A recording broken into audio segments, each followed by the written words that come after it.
udah hadir semua lengkap. Aryas, siapa lagi? Aska. Sebentar. Aryas. Aska, NIM berapa? NIM 19, Bu. 19. Aska ada di ruangan ini ternyata. Iya, Aska. Terus kemudian siapa lagi? Nur Masdi, Bu. Sakit, Bu. Operasi Oh gigi, iya, lagi Nur nggak bisa. Basdi. Ya, Ya. Oke, terus selanjutnya sama Faik Hasan. Rifai Hasan. Ya, Rifai Hasan. Rifai Hasan. Nomor 63, Bu. Rifai 63. Oh iya. Baik, udah ada 3 kelompok yang siap ya. Silahkan kelompok pertama tadi, karena sudah jam 8.51, kelompok Sukesi.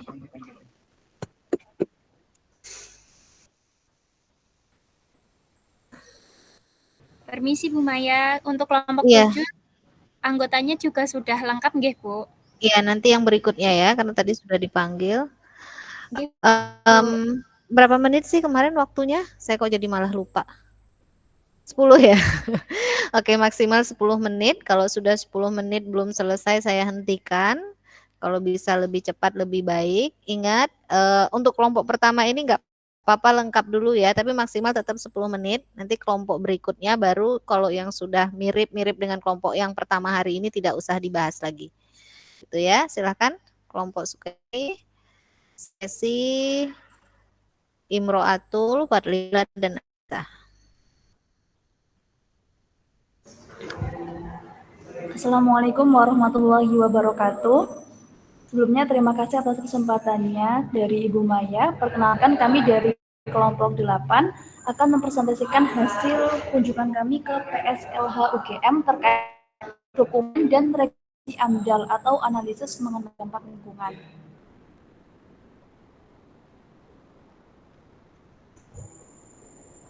Untuk anggota dari kelompok kami ada Sukesi dengan NIM 01, saya sendiri Imratul 011, Fadil Azharo 012, dan Anissa 014. Terkait dengan AMDAL seperti yang sudah disampaikan teman-teman yang kemarin, di sini kita akan mengingatkan sedikit saja. AMDAL atau analisis mengenai dampak lingkungan ini merupakan suatu kajian lingkungan hidup yang digunakan untuk menilai dampak dari suatu kegiatan atau proyek terhadap lingkungan sebelum proyek tersebut dilaksanakan. Jadi untuk menganalisis supaya tidak terjadi kerusakan lingkungan setelah adanya pembangunan itu. Nah, tahapan AMDAL itu ada 4, KANDAL, ANDAL, RKL, dan RPL.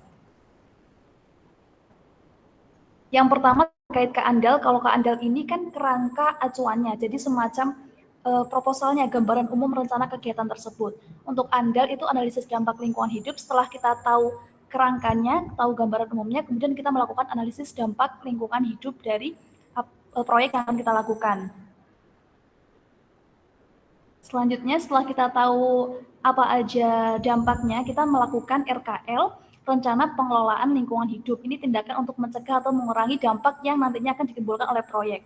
Selanjutnya ada RPL untuk pemantauan, apakah nanti yang terjadi itu sesuai dengan rencana yang sudah dipersiapkan sebelumnya. Selanjutnya sistematika penyusunan KANDAL ini terdiri dari bab. Yang pertama, bab pertama itu ada pendahuluan, yang kedua ada ruang lingkup studi yang berisi ada lingkup rencana usaha, lingkup rona lingkungan hidup awal, pelingkupan, dan lingkungan wilayah studi dan batas waktu kajian. Masuk ke bab 3. Bab 3 ini metode studi, di mana ada metode pengumpulan analisis data, mulai dari komponen lingkungan, geofisika, dan kimia, dan lain sebagainya. Bab 4 ada pelaksanaan studi.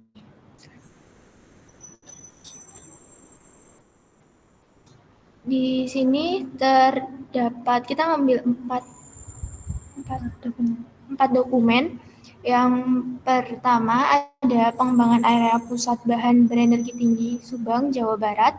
Yang kedua ada pengembangan lapangan minyak Banyu Urip, Cepu, Bojonegoro, dan Tuban, Jawa Timur. Yang ketiga ada pembangunan PLTU Riau, Tanayan Raya, Pekanbaru Riau. Dan yang keempat ada pembangunan industri Sentolo, Kulon Progo, DI, Yogyakarta. Di situ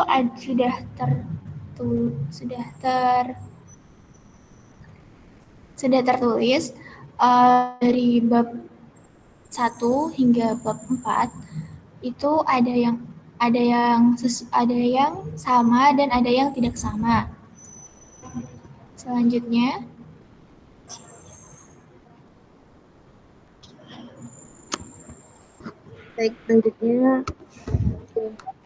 Bunda, berdasarkan dokumen-dokumen yang telah kami pelajari di UGM kemarin, ada sistematika penyusunan andalnya ada 5 bab lebih.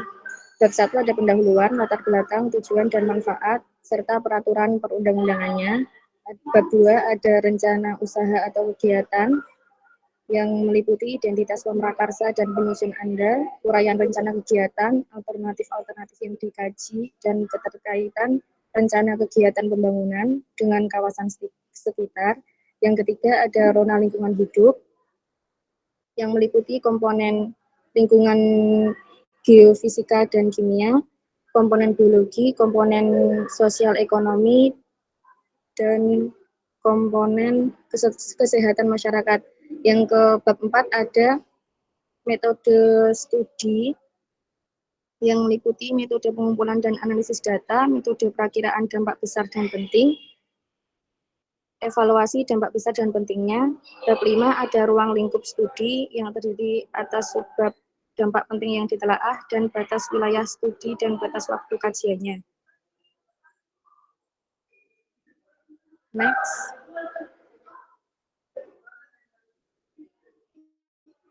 Nah, di andal ini, dokumen ini telah berisi kajian yang dampaknya, hasil kajian dari dampak yang telah disusun di Keandal sebelumnya.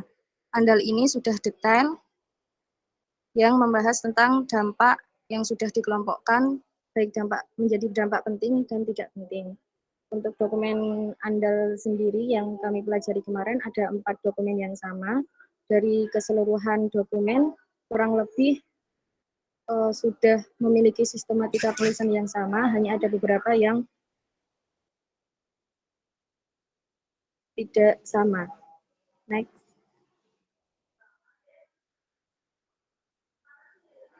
Selanjutnya terkait dengan penyusunan RKL, rencana pencegahannya. Untuk isinya ada pendahuluan terkait latar belakang, kemudian bab 2 ada pendekatan pengelolaan lingkungan hidup melalui pendekatan teknologi, sosial ekonomi, dan institusi. Kemudian juga ada bab 3 rencana pengelolaan lingkungan hidup, tahap prakonstruksi, konstruksi, operasi produksi, dan juga tahap pasca operasinya. Kemudian ada bab 4 terkait dengan institusi dan pelaksanaan pengelolaan lingkungan. Ini ada pelaksana pengelola lingkungan, pengawas, pelaporan hasil pengelolaan lingkungan, dan juga tata kerja dan organisasi.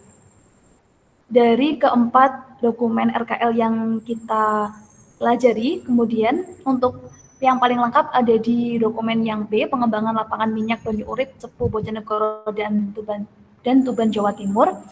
Nah, untuk dokumen yang lainnya hampir sama, tapi tidak ada bagian dari institusi dan pelaksanaan pengelolaan lingkungan hidupnya.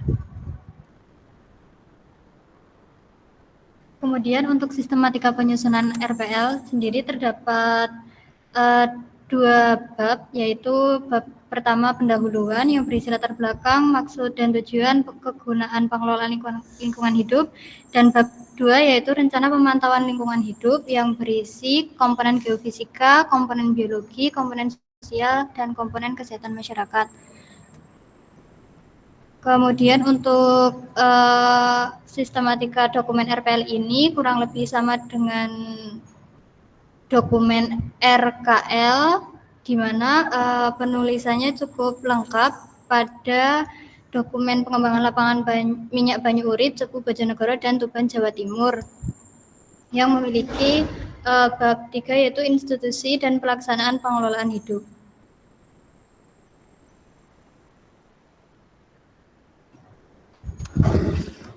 Berikut tim penyusun AMDAL. Waktunya tinggal 2 menit ya. Pengembangan area pusat bahan berenergi Halo? tinggi. Jawaban. Waktunya tinggal 2 menit, jadi disesuaikan baru sampai ke tahapan ini nih. Oke, Baik. silakan.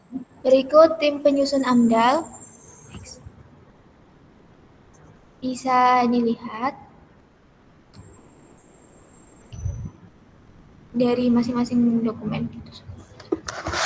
Masuk ke dalam regulasi AMDAL, di sini ada Undang-Undang RI Nomor 4 Tahun 1982, kemudian PPRI Nomor 22 Tahun 2021, dan Permen LHK Nomor 4 Tahun 2021. Nah, siapa saja yang wajib mengajukan AMDAL tertera di PP Nomor 22 Tahun 2021 seperti terlampir dalam PPT. Kemudian tertera juga di Permen LHK Nomor 4 Tahun 2021 Pasal 3 Ayat 2.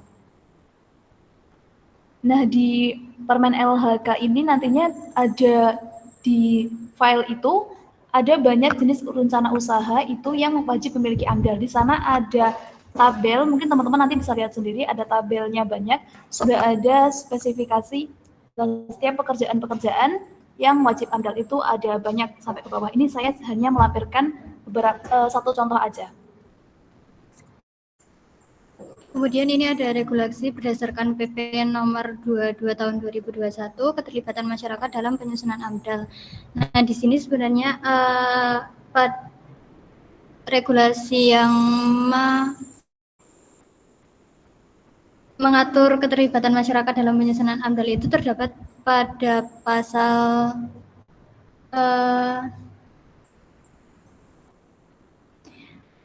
pasalnya sampai 57 kalau tidak salah, dan ini ada beberapa ringkasannya. Kemudian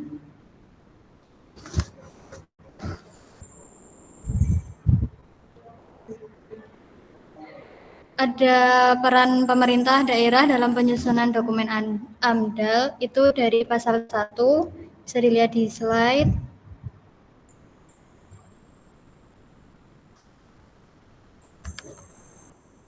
Selanjutnya ada regulasi AMDAL PP nomor 22 tahun 2021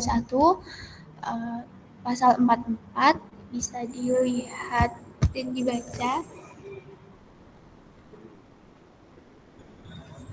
Sekian presentasi dari kelompok kami, kurang lebih sama dengan teman-teman yang sebelumnya. Terima kasih atas kesempatannya. Wassalamualaikum warahmatullahi wabarakatuh. Waalaikumsalam warahmatullahi wabarakatuh. Terima kasih. Untuk kelompok selanjutnya, karena tadi sudah disampaikan sistematika ya, harapan saya itu ketika sudah menyampaikan sistematika perbedaan-perbedaan isi dari setiap dokumen, terus dibandingkan dari beberapa penyusunnya, bagaimana cara menampilkannya, harusnya kalian mengambil inti kesimpulannya apa gitu. Apa sih bedanya isi dokumen KA Andal, RKL, RPL. Jangan hanya sebatas ke sistematika aja tapi nggak ngerti poin penting inti perbedaannya dari 4 dokumen itu gitu ya. Oke, baik, selanjutnya kelompok selanjutnya kelompoknya Aries tadi ya. Betul nggak?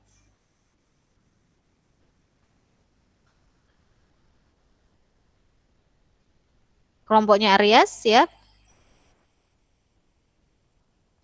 Aries, Aska? Askanya udah siap ini. Aries. Ya Bu, ya. Namira ya satu lagi. Enggak, Aries. Cuman Aries sama Rifai. Rifai mana? Adil, Bu. Ya, oke, silakan.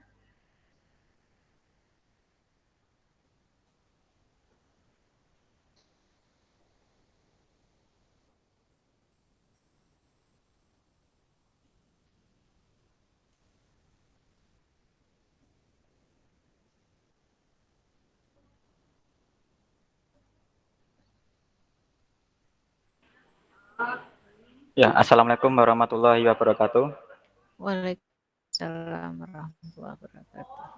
Kenalkan, kami dari saya Aries, terus ada Aska, sama Dani, dan sama Hasan akan mempresentasikan hasil kerja kelompok kami untuk Yang pertama, nah ini sebenarnya jatahnya Dani, tapi Dani sedang habis kecelakaan dan tidak bisa berbicara karena ada masalah di giginya. Saya akan menjelaskan jatahnya Dani, bahwa AMDAL ini untuk pendahuluannya ya, AMDAL spesial dalam satu proyek karena basic saran. Oh ya, maaf, yes, untuk pendahuluan dijelaskan oleh Hasan. Silakan San.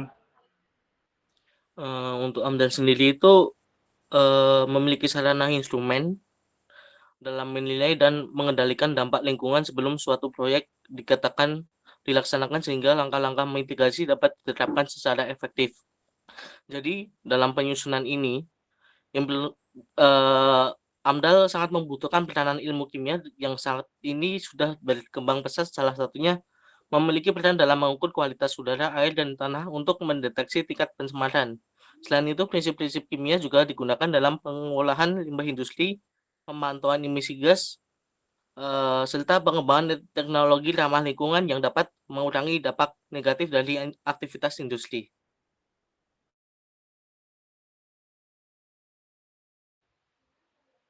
Nah, selanjutnya ada hubungan AMDAL ya, di mana AMDAL itu terdiri dari 4 dokumen utama, yaitu ada KANDAL, ANDAL, RKL, sama RPL. Nah, untuk KANDAL ini yaitu dia berisi ruang lingkup kajian ANDAL, di mana dia menentukan aspek-aspek apa saja yang akan dikaji dalam ANDAL. Sedangkan ANDALnya itu kajian lebih mendalam tentang tentang dampak penting dari suatu kegiatan yang direncanakan.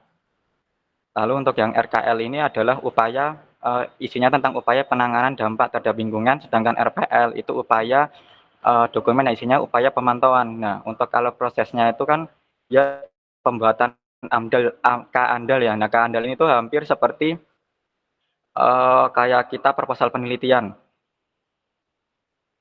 Jadi KANDAL ini sama ANDAL itu isinya hampir poin-poin pentingnya sama, tapi membedakan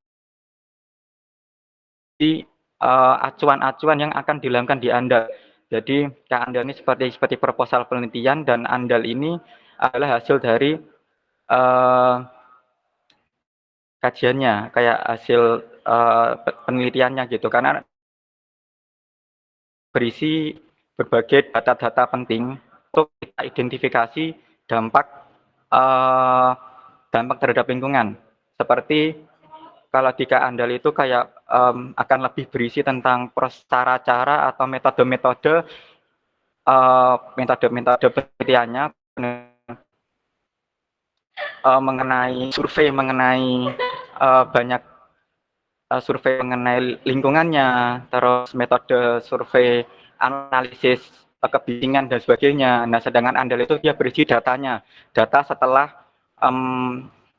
melakukan analisis kebisingan, terus analisis airnya dan sebagainya. Lalu dilanjutkan dengan dari ANDAL kita dapatkan analisis dampaknya.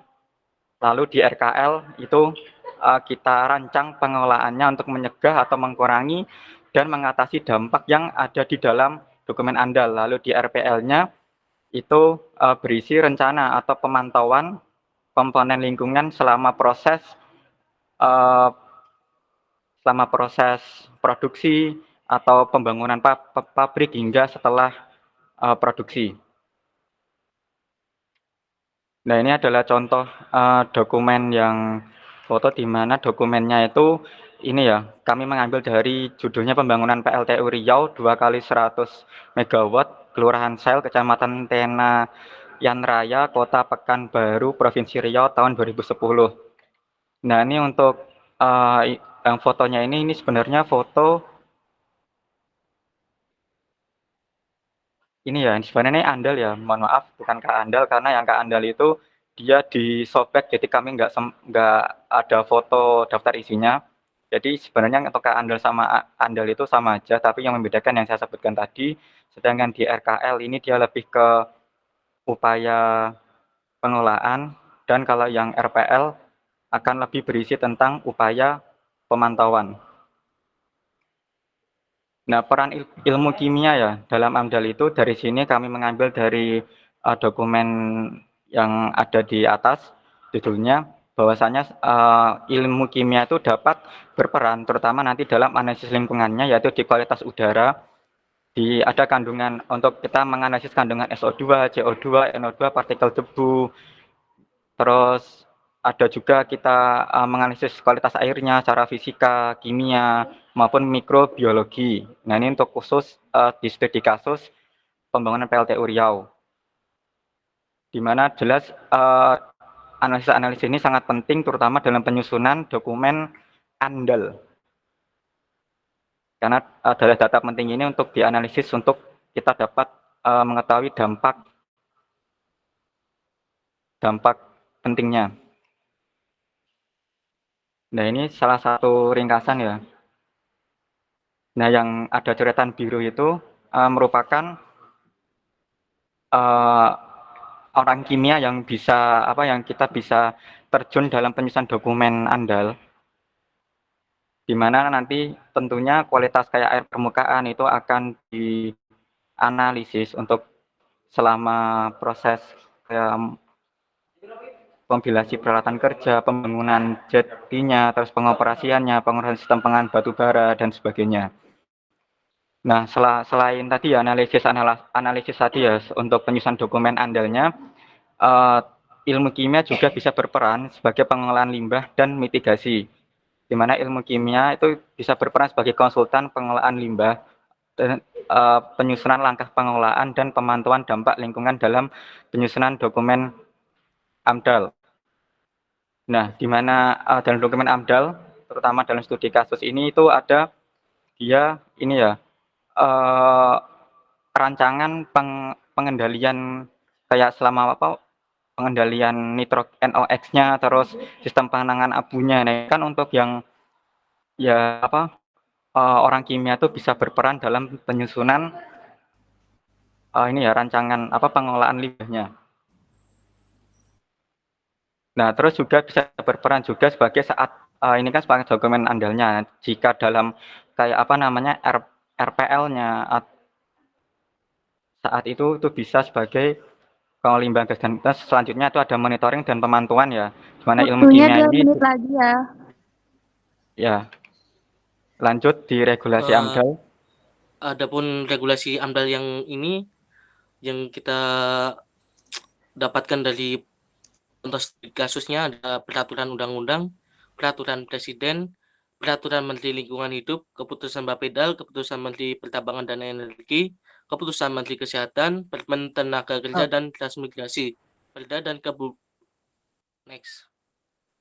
Lanjut aja. Itu ada contoh regulasinya, bisa dibaca sendiri. Next. Oke, lanjut ke contoh studi kasus. Nah, tadi udah dijelaskan berbagai dokumen AMDAL dan isi-isinya apa aja. Nah, di sini tuh kita akan menjelaskan studi kasus yang tentang pembangunan PLTU tadi. Nah, itu tuh harus memerlukan kajian AMDAL kan. Nah, dari analisis dampak lingkungan, itu yang masuk di terus aspek mitigasi yang di KR, pemantauan itu masuk di RPL.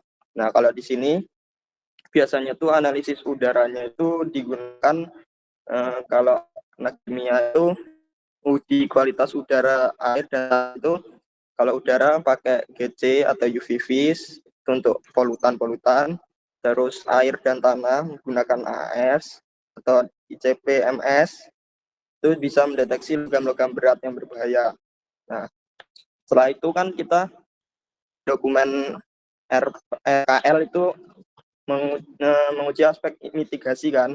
Dan di situ kimia bisa menggunakan teknologi seperti scrubber atau ESP itu untuk mengurangi polusi udara, koagulasi itu untuk absorpsi karbon aktif untuk pengolahan air, terus untuk limbah-limbah padat yang mencemari lingkungan. Nah, setelah itu kan kita pemantauan tuh yang masuk di dokumen RPL. Nah, itu kimia penting untuk menggunakan teknologi seperti CMS itu untuk pemantauan gas buang secara real time bisa, terus menggunakan HPLC atau CPMS itu agar dipantau kualitas airnya, terus limbah padatnya menggunakan TCLP itu bisa untuk memastikan tidak ada logam berat. Sudah. Jadi AMDAL penting.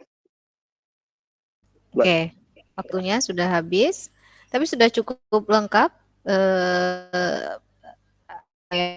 mengambil kesimpulan dari setiap dokumennya udah bagus. Coba nanti dipelajari lagi yang lainnya ya. Siapa tahu nanti minggu depan kita UTS-an keluar.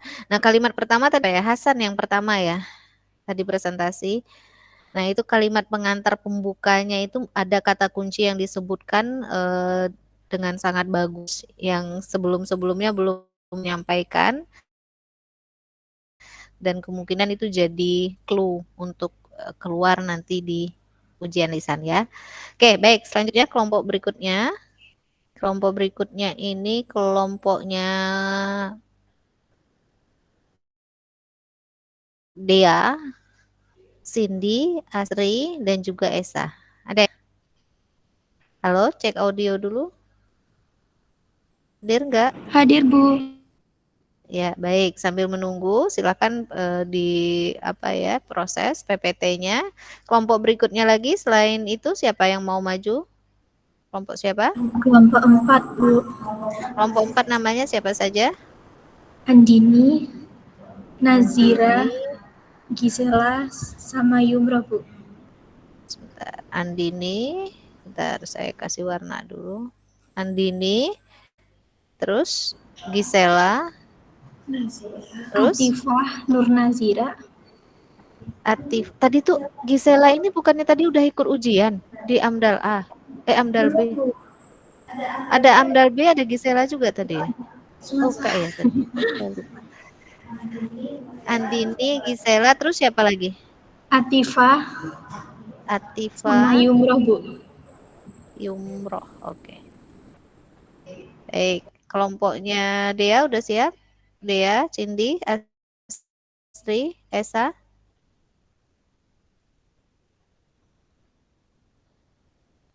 Masih proses. Setelah ini kelompok 7 ya, Arif, Arya, Ida, Zakia. Setelah kelompok 4 maksudnya. Setelah kelompok 4, kelompok 7. Ini sudah bisa dimulai? Halo, Dea dan kawan-kawan? Bentar, Bu, lagi mau buka.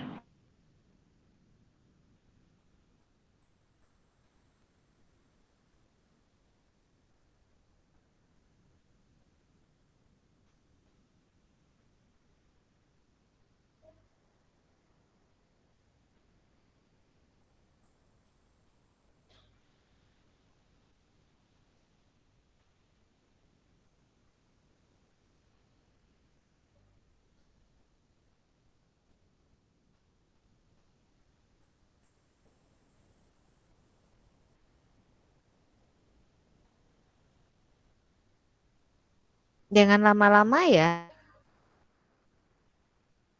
Kalau belum bisa lanjut ke kelompok 4 dulu. Kelompok berapa? 4 ya? Ya, silakan menyiapkan diri dulu ya kelompoknya Ida dan kawan-kawan. Biar nggak buang waktu. Lanjut ke kelompok 4. Kayaknya nanti masih ada waktu lagi kalau mau yang mencicil ujian lisan hari ini setelah selesai semua presentasi boleh. Silakan daftar di chat itu ya. Siapa yang mau ujian lisan hari ini setelah selesai semua presentasi. Kelompok 4 sudah siap-siap? Ya, baik. Silakan dimulai kelompok 4.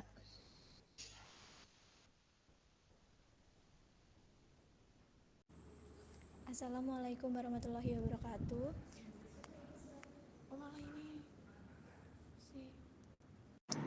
Assalamualaikum warahmatullahi wabarakatuh. Selamat pagi Ibu Maya dan juga teman-teman semuanya.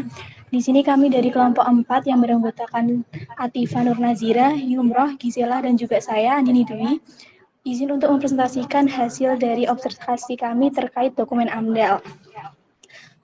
Untuk hal yang ingin kita bahas itu adalah AMDAL, RKL, RPL, PP nomor 22 tahun 2021 dan juga kesimpulan.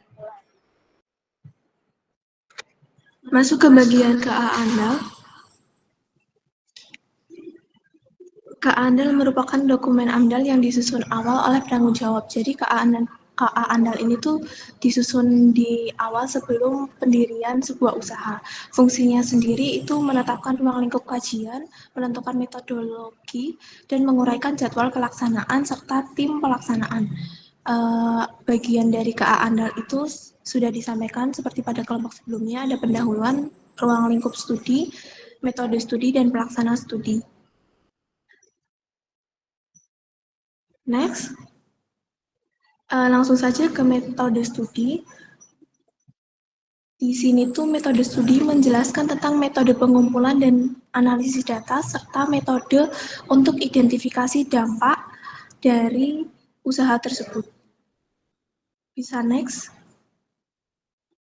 Nah, ini adalah contoh salah satu komponen yaitu kualitas udara dan kebisingan, di mana di sini metode pengumpulan dan analisis data ini didasarkan pada Peraturan Pemerintah Nomor 41 Tahun 1999, di mana parameter yang dianalisis ini ada SO2, CO, NO2, PM, TSP, dan oksigen. Metode analisis yang digunakan ini ada beberapa metode, pararosanilin, NDIR, Saltzman, gravimetri, dan chemiluminescence, di mana peralatannya itu ada spektrofotometer, dan seterusnya.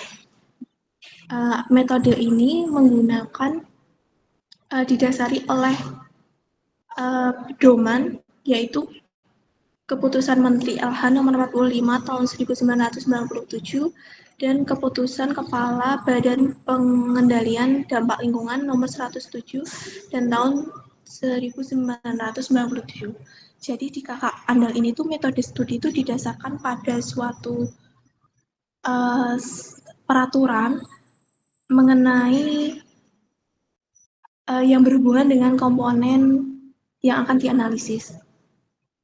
Next, langsung masuk ke pelaksana studi. Di bagian KA AMDAL ini tuh menguraikan identitas perusahaan dan identitas penyusul AMDAL serta menyajikan biaya dan waktu jadwal untuk melakukan analisis AMDAL.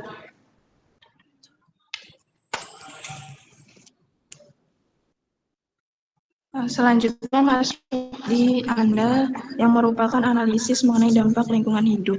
Jadi di AMDAL ini merupakan hasil analisis dari yang sudah direncanakan di KA AMDAL. Untuk susunan AMDAL sendiri itu ada pendahuluan, rencana usaha atau kegiatan, rona lingkungan hidup, ruang lingkup studi, perakiraan dampak penting, dan evaluasi dampak penting. Di bagian pendahuluan itu berisi latar belakang, tujuan dan manfaat, lalu peraturan terkait dengan penyusunan AMDAL. Di rencana usaha atau kegiatan itu berisi mengenai rencana usaha atau kegiatan yang diduga akan menimbulkan dampak yang terdiri dari kegiatan hulu hingga hilir. Selanjutnya, bab 3, rona lingkungan hidup. Ini berisi hasil analisis dari parameter kualitas lingkungan yang sudah direncanakan di KA AMDAL sebelumnya. Lalu di bab 4 itu ada ruang lingkup studi.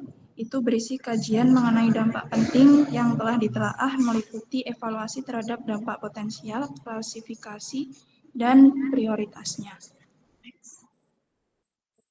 Selanjutnya, bab 5, perakiraan dampak penting, itu dijelaskan mengenai dampak yang mungkin terjadi karena adanya suatu proyek atau kegiatan baik di hulu maupun hilir.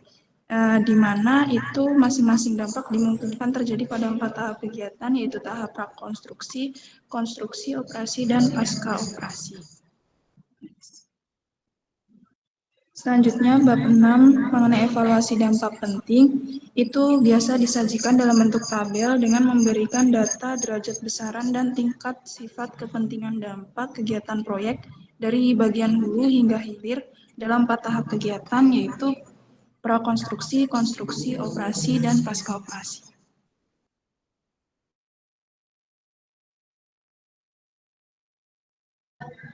Selanjutnya, rencana pengelolaan lingkungan hidup. RKL ini memuat upaya-upaya untuk mencegah, mengendalikan, dan menanggulangi dampak penting lingkungan hidup dan dampak lingkungan hidup lainnya yang bersifat negatif, dan meningkatkan dampak positif yang timbul akibat dari suatu rencana usaha atau kegiatan. RKL ini dilakukan setiap 6 bulan sekali. Kemudian untuk susunan RKL terdiri dari pendahuluan, pendekatan pengelolaan lingkungan hidup, dan rencana pengelolaan lingkungan hidup. Pada bab 1 ini yang berisi pendahuluan, ada pembahasan mengenai pengelolaan lingkungan dan unsur-unsur lingkungan yang sensitif seperti komponen geofisika kimia, komponen biologi, komponen sosial, komponen kesehatan masyarakat, dan lainnya.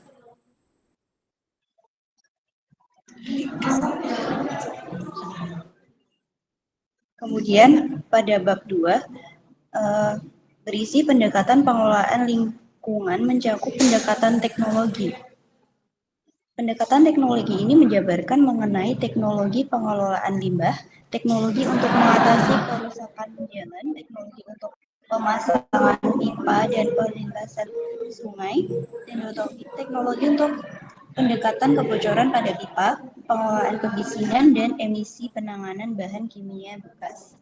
Kemudian pada bab 3 ini berisi rencana pengelolaan lingkungan hidup yang dimulai dari hulu sampai hilir.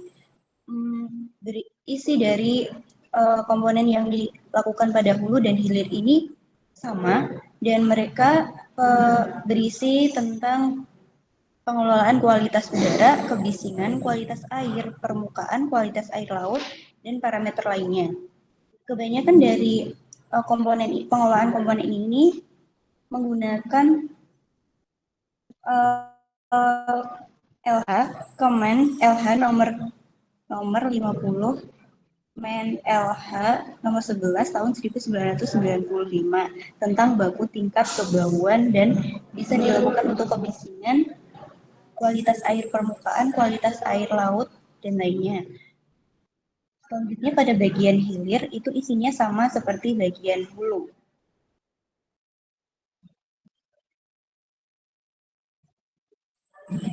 Kemudian terkait RPL atau Rencana Pemantauan Lingkungan, itu isinya tidak jauh beda dengan RKL tadi, yang mana bertujuan untuk menilai apakah pengelolaan lingkungan berhasil mengendalikan dampak negatif dan meningkatkan dampak positif secara sistematis. Terdapat 2 bab di sini. Bab pertama membahas terkait pendahuluan dan bab kedua rencana pemantauan lingkungan hidup. Untuk rencana pemantauan lingkungan hidup itu terdiri atas bagian hulu dan juga bagian hilir, di mana bagian hulu berupa bagian awal suatu sistem lingkungan, sedangkan bagian hilir ialah bagian akhir dari sistem lingkungan yang mana kedua hal tersebut dilakukan pemantauan. Untuk pengukuran parameter sendiri itu ada kualitas udara, kebisingan, kualitas air permukaan, dan juga kualitas air laut. Dari keempat tersebut, perbedaan secara fungsi, isi, dan juga tahapan penyusunan kami jabarkan pada tabel. Untuk fungsi ada KA Andal merupakan dokumen yang membuat ruang lingkup, kemudian Andal itu dokumen yang bertujuan mengkaji mengenai analisis dampak, RKL bertujuan untuk menetapkan langkah-langkah, dan juga RPL untuk memantau efektivitas upaya pengelolaan lingkungan. Kemudian untuk bagian isi KA Andal RPL, pada KA Andal isi utamanya yaitu deskripsi rencana kegiatan penentuan dampak penting yang akan dikaji, dan penentuan batas wilayah studi, pengumpulan dan analisis data yang akan dilakukan. Kemudian untuk isi Andal itu mendeskripsikan rinci dampak lingkungan hidup, evaluasi dampak secara kualitas dan kuantitas, kemudian prediksi besaran dan sifat penting dampak, dan evaluasi terhadap dampak tersebut. Kemudian RKL berisi rencana pengelolaan dampak lingkungan hidup baik positif dan negatif. Kemudian RPL adalah rencana pemantauan dampak lingkungan hidup dan parameter lingkungan hidup yang dipantau. Kemudian untuk tahapannya, tahapan penyusunan, KA Andal ini disusun pada awal proses penyusunan AMDAL. Kemudian AMDAL disusun setelah KA Andal disetujui, kemudian RKL disusun berdasarkan hasil analisis dalam AMDAL, kemudian RPL disusun berdasarkan AMDAL dan RKL. Selanjutnya, PP nomor 22 Oke, tahun waktunya 2000. habis ini. Waktunya habis ya. Kesimpulan, Bu. Coba dibuka aja sekilas dari yang pertama, regulasi tadi. Coba lihat dari regulasi, slide regulasi. Kesimpulan. Oh, atau di kesimpulannya aja boleh. Nggak usah dibacain, cukup dilihatkan saja sebentar.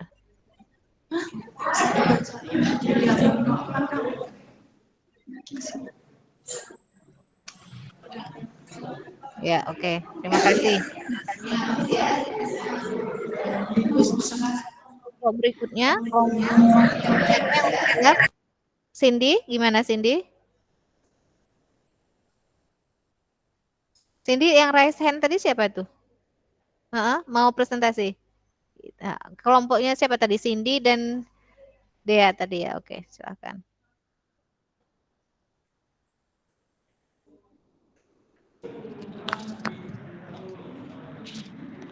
Assalamualaikum warahmatullahi wabarakatuh. Selamat pagi. Kami dari kelompok 3 yang terdiri dari saya sendiri, Astri, Dea, dan Esa akan mempresentasikan hasil kunjungan kami ke Pusat Studi Lingkungan Hidup terkait dokumen AMDAL. Dalam presentasi ini kami akan membahas apa itu AMDAL, isi dokumennya, peran ilmu kimia, serta siapa saja yang terlibat dalam penyusunannya. Untuk pendahuluannya sendiri, AMDAL itu merupakan instrumen penting dalam upaya perlindungan dan pengelolaan lingkungan hidup. Nah, untuk selanjutnya ini sudah dijelaskan oleh teman-teman yang sebelumnya. Kami itu mengkaji dokumen AMDAL yang dari pengembangan RSUD Penambahan Senopati Kabupaten Bantul, terus yang kedua kawasan wisata Jogja Eco Park, dan yang ketiga PLTU Lombok.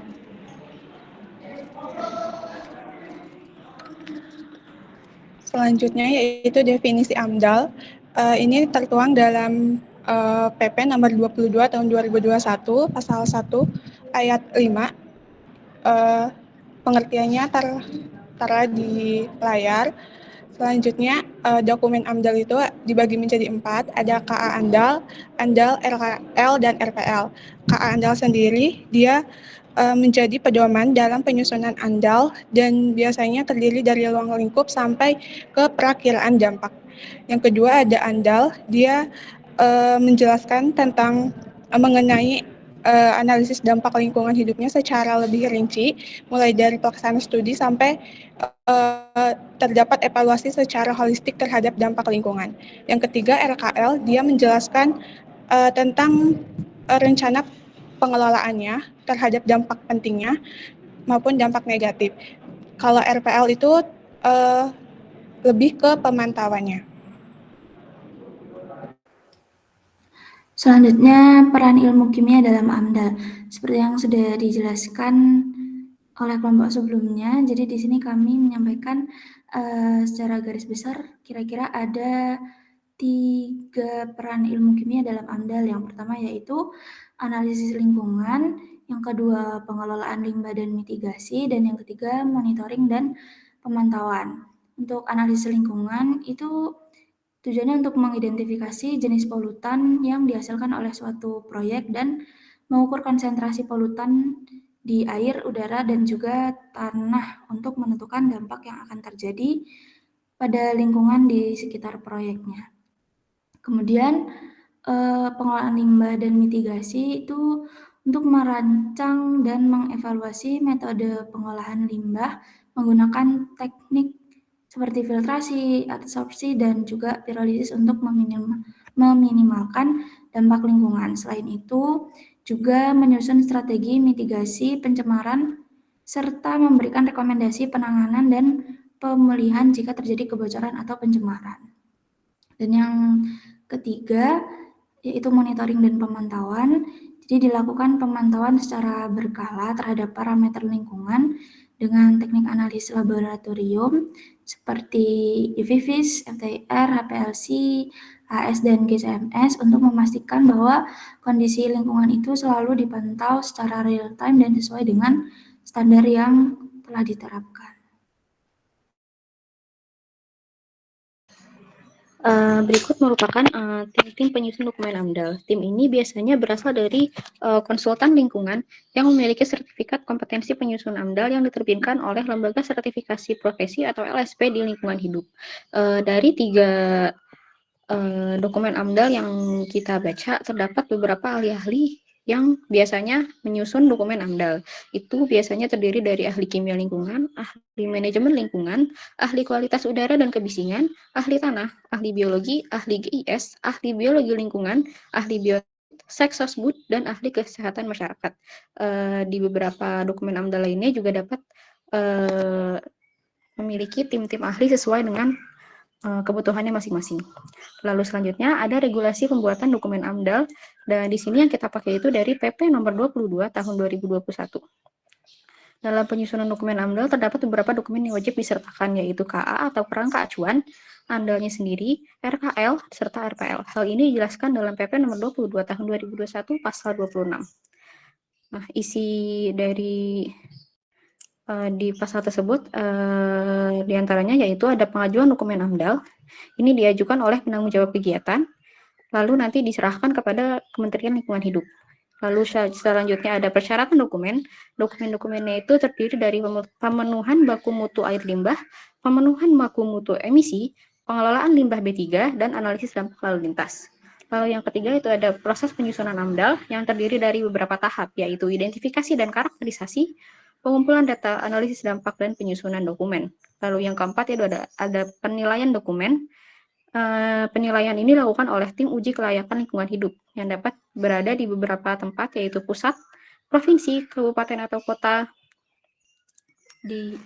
dan lalu nanti langsung ke tempat di mana acara atau usaha itu dilaksanakan. Nah, tahapan penilaiannya itu ada penilaian administrasi dan penilaian substansi. Selanjutnya ada evaluasi dan keputusan. Jika ditemukan dampak lingkungan yang tidak dapat dikelola, maka dokumen harus direvisi dengan persetujuan kementerian atau lembaga terkait. Hasil penilaian akan diterbitkan dalam bentuk surat keputusan kelayakan lingkungan hidup. Dan yang terakhir yaitu pemantauan dan tidak lanjut. Penanggung jawab usaha atau kegiatan wajib melakukan pemantauan terhadap dampak lingkungan sesuai dengan RKL dan RPL yang telah disusun. Nah, selain dari PP nomor 22 tahun 2021, terdapat pula peraturan lainnya yang berbicara mengenai analisis dampak lingkungan yang diakibatkan oleh suatu usaha atau kegiatan, yaitu ada Permen LHK nomor 4 tahun 2001 dan UU nomor 32 tahun 2009.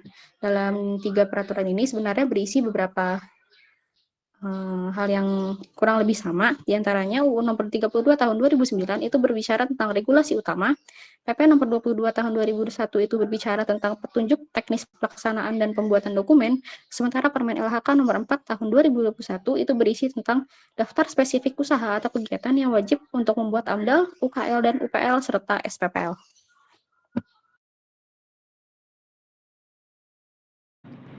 Nah, siapa yang wajib mengajukan AMDAL? Menurut UU nomor 32 tahun 2009 itu adalah setiap usaha dan atau kegiatan yang berdampak penting terhadap lingkungan hidup.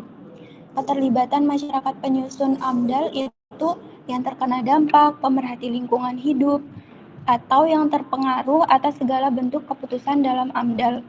Nah, itu biasanya diberi kesempatan untuk memberi masukan, hak menyampaikan keberatan. Dokumennya itu juga harus tersedia secara publik.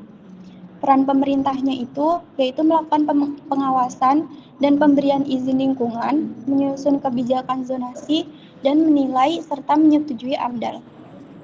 Untuk penilainya sendiri itu instansi lingkungan hidup, instansi teknik terkait, pakar di bidang pengetahuan yang terkait dengan jenis usaha yang dikaji, pakar di bidang pengetahuan yang terkait dengan dampak yang timbul dari suatu usaha yang sedang dikaji, dari masyarakat yang berpotensi terkena dampak, dan organisasi lingkungan hidup.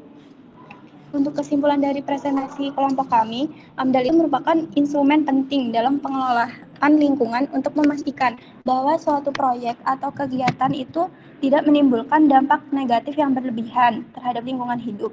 Nah, dokumen AMDAL itu kan ada 4 yang utama, yaitu KA AMDAL, Rencana Pengelolaan Lingkungan atau RKL, dan Rencana Pemantauan Lingkungan atau RPL. Masing-masing itu memiliki peran dalam mengidentifikasi, mengevaluasi, mengelola, dan memantau dampak lingkungan yang mungkin terjadi. Sekian presentasi dari kelompok kami. Apabila ada kesalahan, wassalamualaikum warahmatullahi wabarakatuh. Ya, waalaikumsalam warahmatullahi wabarakatuh. Ya, baik, selanjutnya kelompok yang terakhir. Kelompoknya Zakia, Arif, Arya, dan juga Ida, silahkan.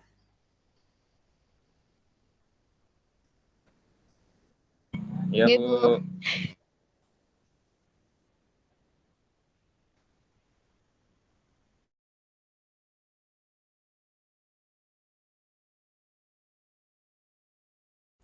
Ya, sambil menunggu, silakan kita list di WAG aja untuk ujian lisan minggu depan. Siapa yang bisa di jam 7 sampai jam 8.40? Kalau yang 8.50 udah harus bisa semua ya, wajib karena kelas A-nya di jam 8.50. Tapi kalau ada yang bisa di antara jam 7 dan jam 8.50, silahkan tuliskan di kolom di WAG. Ya, saya berharap bisa supaya kita nanti nggak selesainya terlambat. Selesainya bisa tepat waktu di jam 10.30 ya, 10.30. Kalau kita tidak memulai dari pagi, nanti kemungkinan selesainya sampai jam 12 ujian lisannya. Boleh ditulis di WAG ya, siapa yang bisa. Malah kalau lebih duluan lebih enak, itu soalnya lebih gampang. Karena nanti di akhir-akhir soalnya udah ditambah-tambah lagi. Silakan yang bisa di jam 7 sampai 8.40.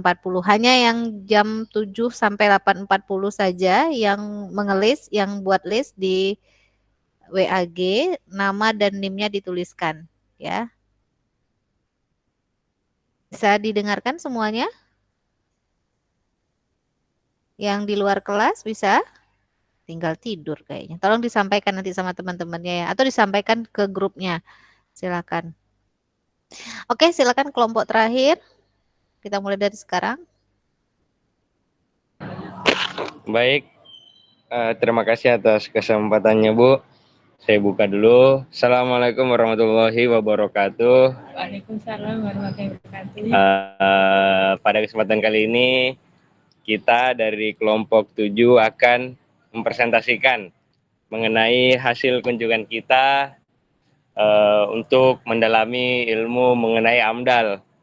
Di sini saya ada Arya Galigo Alwi, kemudian ada Arif Ihsanuddin, Zakia Amanda, dan Ida Lailatul. Next. Oke, untuk selanjutnya latar belakang mengenai AMDAL itu. AMDAL itu adalah kajian mengenai dampak penting suatu usaha atau kegiatan yang direncanakan pada lingkungan hidup yang diperlukan dalam mengambil keputusan dalam penyelenggaraan usaha atau kegiatan. Di AMDAL itu sendiri ada 4 dokumen, yaitu KANDAL, ANDAL, RKL, dan RPL. Masuk ke KANDAL. Untuk KANDAL tadi sudah sama teman-teman sebelumnya juga, bahwasannya di sini pembuatan kerangka acuan analisis dampak lingkungan itu merupakan salah satu bagian dari dokumen AMDAL itu sendiri dan memiliki tujuan dan fungsi yang sangat penting sebagaimana yang telah ditetapkan pada PP Lingkungan Hidup nomor 16 tahun 2012, yaitu dengan tujuan meningkatkan lingkup dan kedalaman studi AMDAL, mengarahkan studi agar efektif dan efisien untuk fungsinya sendiri sebagai panduan bagi pemrakarsa, penyusun AMDAL dan instansi lingkungan hidup, dan menjadi rujukan bagi tim evaluasi dokumen AMDAL. Untuk peraturan yang digunakan pada KANDAL sebagai acuannya itu ada beberapa, yaitu UU nomor 32 tahun 2009 mengenai perlindungan dan pengelolaan lingkungan hidup, PP nomor 22 tahun 2021 penyelenggaraan perlindungan lingkungan, Permen LHK nomor 4 tahun 2021 mengenai kegiatan wajib AMDAL, dan Kepmen LH nomor 5 tahun 2012 mengenai jenis kegiatan wajib AMDAL. Untuk di KANDAL sendiri, di bab 2-nya ada lingkup rencana usaha dan alternatif. Ini meliputi lingkup rencana usaha dan alternatif. Di sini nanti pembahasannya bisa mengenai lokasi, teknologi, dan pengelolaannya. Untuk ada pelingkupan juga, itu nanti dalam proses pelingkupan keandal itu meliputi identifikasi dampak, evaluasi dampaknya, dan klasifikasi dampak. Untuk metode studinya yaitu ada metode pengumpulan data itu dengan cara survei lapangan, studi literatur, wawancara, atau kuesioner dengan masyarakat dan pemangku kepentingan. Untuk metode perkiraan juga ada metode perkiraan dampak, itu nanti isinya matriks interaksi, itu hubungan proyek dan lingkungan, terus ada modeling dan simulasi mengenai memprediksi dampak udara, air, dan kebisingan, studi komparatif, dan metode prakiran dampak penting hipotetik. Untuk yang terakhir itu ada metode evaluasi dampak, itu nanti ada menggunakan pendekatan metode checklist, metode scoring, metode analisis multikriteria. Selanjutnya ada dokumen andal. Dokumen andal merupakan hasil studi secara ilmiah, cermat, dan mendalam tentang dampak besar atau penting yang ditimbulkan oleh suatu rencana atau usaha yang tertuang dalam PP nomor 27 tahun 1999. Tujuan studi andal yaitu pertama yaitu mengidentifikasi rencana usaha yang akan dilakukan yang terutama pada yang menimbulkan dampak besar. Kemudian 2, mengidentifikasi rentang lingkungan hidup. Yang ketiga, memperakirakan dampak dan mengevaluasi dampak besar. Selanjutnya lingkup wilayah studi andal ditetapkan berdasarkan 4 batas ruang, yaitu 1 batas proyek, di mana ruang suatu rencana usaha akan melakukan kegiatan seperti prakonstruksi, konstruksi, dan operasi. Kemudian ada batas ekologis, yaitu ruang persebaran dampak dari suatu rencana usaha. Yang ketiga ada batas sosial, yaitu ruang di sekitar rencana usaha atau kegiatan. Kemudian batas yang keempat yaitu batas administrasi, yaitu ruang di mana masyarakat dapat secara aktif melakukan kegiatan sosial, ekonomi, dan budaya. Untuk slide ini sebenarnya sudah dijelaskan pada kelompok sebelumnya. Kemudian ini adalah ringkasan dokumen AMDAL. Pada dokumen ini yaitu berisi tahap konstruksi. Di tahap konstruksi ini berisi ada DPH, dampak penting hipotetik, rentang lingkungan hidup awal, hasil perakiraan dampak, hasil evaluasi dampak. Kemudian ada tahap operasi dan tahap pasca operasi. Selanjutnya yaitu ada RKL. Nah, untuk pengertiannya sendiri yaitu rencana pengelolaan lingkungan hidup. Ini merupakan tindak lanjut untuk mengatasi dampak negatif terhadap lingkungan yang ditimbulkan dalam pembuatan analisis mengenai dampak lingkungan atau AMDAL. Nah, untuk RKL sendiri perannya dalam AMDAL yaitu untuk membuat perencanaan pengelolaan lingkungan dengan tujuan meminimalisasi dampak penting yang akan muncul pada kegiatan pembangunan yang sedang direncanakan, sedangkan untuk kegiatan pembangunan yang sedang berjalan wajib membuat upaya pengelolaan lingkungan atau UPL. Nah, tujuan dari RKL ini yaitu untuk mencegah, mengendalikan, dan menanggulangi dampak negatif lingkungan dan memanfaatkan dampak positif lingkungan. RKL biasanya disusun bersama dengan RPL atau Rencana Pemantauan Lingkungan yang bertujuan untuk memastikan bahwa langkah-langkah pengelolaan yang direncanakan dalam RKL berjalan sesuai dengan ketentuan. Nah, untuk secara spesifik kegunaan penyusunan RKL itu memiliki peranan penting, salah satunya yaitu mencegah terjadinya pencemaran dan kerusakan lingkungan serta pemborosan sumber daya alam secara lebih luas. Yaitu yang kedua ada menghindari timbulnya konflik dengan masyarakat dan kegiatan lain yang ada di sekitarnya. Ada menjaga agar pelaksanaan usaha atau kegiatan tetap sesuai dengan prinsip pembangunan dan berwawasan lingkungan. ada menjamin keberlangsungan usaha atau kegiatan karena adanya proporsi aspek ekonomis, teknis, dan lingkungan. Nah, untuk komponen utama RKL yang pertama ada lokasi dampak lingkungan, yang kedua ada penentuan upaya pengelolaan dampak, yang ketiga penentuan metode pengolahan, yang keempat menentukan lokasi pengolahan, yang kelima menentukan pihak yang bertanggung jawab, yang keenam ada sistem pelaporan dan evaluasi. Selanjutnya ada tahap penerapan RKL. Nah, untuk tahapnya sendiri yaitu ada tahap perencanaan, tahap konstruksi, tahap operasional, dan tahap pasca operasi atau penutupan pasca operasional. 2 menit lagi ya. Iya.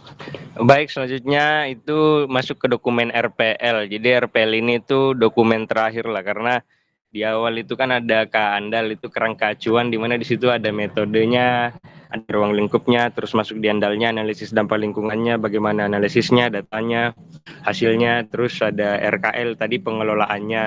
Nah, terakhir ini pemantauan, karena ketika semua udah berjalan, itu kan pasti ada perlu dilakukan pemantauan, makanya dibuat juga RPL dalam penyusunan AMDAL gitu.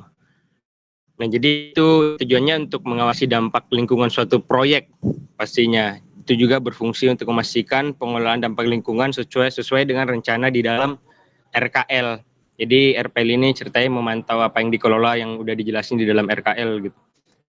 Tujuannya ya seperti yang saya jelaskan juga tadi gitu, mengawasi perubahan, menilai efektivitas bagaimana dampak lingkungannya, memastikan kepatuhan dan transparansi dan akuntabilitas terhadap pemangku kepentingan. Untuk di komponen dan metode pemantauan RPL itu satu ada identifikasi dampak penting berdasarkan hasil ANDAL.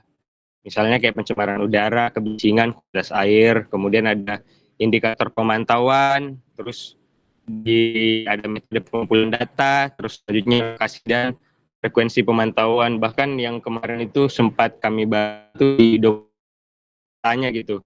Udah dipetain kayak misal ini di mana sih tempat yang bakal dipantau gitu. Selanjutnya ada pelaksanaan dan pengawasan, kemudian terakhir ada pelaporan terhadap instansi terkait. Kemudian metode pemantauan misal di dalam kemarin itu di dalam dokumen itu misal ada pengecekan kualitas udara, kualitas air, kebisingan, dampak sosial, itu pakai hasil dengan metode-metode yang ilmiah. Oke.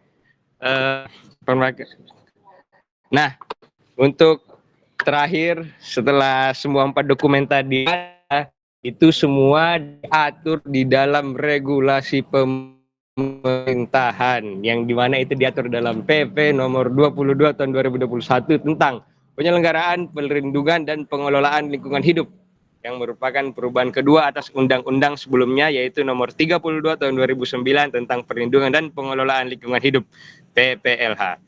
Tujuan UU nomor 22 tahun 2021 itu untuk meningkatkan efektivitas pengelolaan lingkungan dalam mendukung pembangunan berkelanjutan melalui penyederhanaan perizinan berusaha. Waktunya habis. Baik, coba Bu. pindah slide berikutnya. Berikutnya tinggal kesimpulan, Bu. Oke. Ya, sudah. Terima kasih Arya dan kawan-kawan. Baik, saya pikir untuk hari ini cukup. Ada beberapa poin penting yang memang harus diingat kembali bahwa pertama kalian tahu sebenarnya AMDAL itu apa, sebenarnya fungsinya apa. Kemudian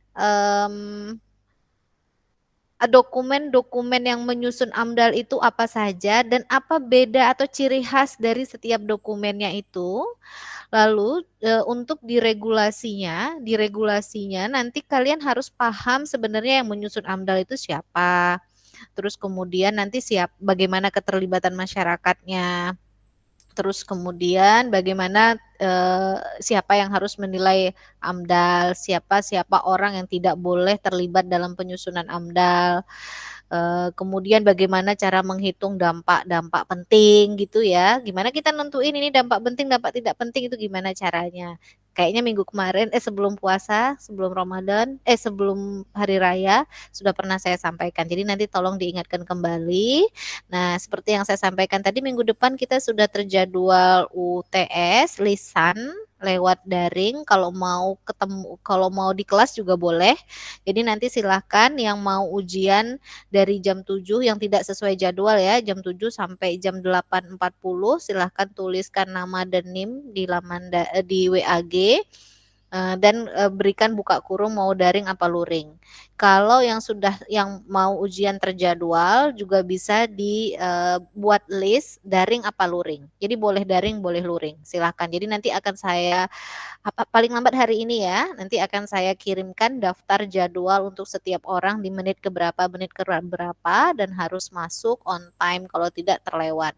Kalau dari contoh kelas A tadi semua on time, semua bagus sesuai jadwalnya, masuk ke Zoom-nya, keluar ke Zoom-nya tepat waktu, jadi tidak mengganggu urutan-urutan setelahnya. Gitu ya. Ada pertanyaan? Tidak, Bu. Ya, baik. Jadi ingat kalau tidak ada yang memilih di jam 7 sampai 8.40 berarti nanti kita kemungkinan mundur, nanti ujiannya di jam 5. Maksudnya selesainya mundur ya, karena nggak cukup waktunya itu 8.50, nanti kemungkinan sampai jam 11 apa 11.30. Bahkan bisa jadi sampai jam 12, tergantung nanti ya, saya lihat kondisinya. Begitu, terima kasih. Kalau nggak ada pertanyaan, siap-siap untuk ujian, kembali dicek dan diskusi, pentingnya tuh diskusi bersama. Tapi dari sekian banyak yang presentasi tadi, kelompok presentasinya kelompoknya Aska dan kawan-kawan, terutama Aska, dia tidak membacakan kalimat persis yang ada di slide, tapi ada kata kunci penting yang menjadi kata kunci apa itu sebenarnya AMDAL. Tadi Hasan kalau nggak salah yang pertama tadi ya. Oke, baik, saya kira cukup untuk hari ini. Mohon maaf atas segala kekurangan. Kita ketemu lagi insya Allah minggu depan UTS Lisan. Siapkan dirinya ya. Tidak hanya paham tapi juga tangkas, karena nanti teknisnya setiap waktu, misalnya jam 7 sampai jam 7.10 ada 3 orang yang masuk Google Meet, akan saya berikan berikan pertanyaan dan silahkan raise hand. Jadi akan saya pilih siapa yang bisa menjawab lebih pertama, yang mengangkat tangan lebih dulu kalau dia daring. Kalau yang di kelas tentu angkat tangan langsung. Kemudian orang kedua dan ketiganya tinggal menambahkan atau menekankan, ada perbedaan jawaban, misalnya tinggal membenarkan jawaban, atau kalau jawabannya sama tinggal penekanannya dia di mana, dan akan nampak itu paham atau tidaknya dia, atau manut aja. Gitu ya. Jadi nanti penilaiannya siapa cepat yang menjawab juga, dan akurat benar atau tidak jawabannya juga, lengkap atau tidak. Gitu ya. Jadi siapkan diri dan banyak-banyak diskusi berarti sebelum ujian. Sekali lagi terima kasih, mohon maaf atas segala kekurangan. Assalamualaikum warahmatullahi wabarakatuh. Waalaikumsalam.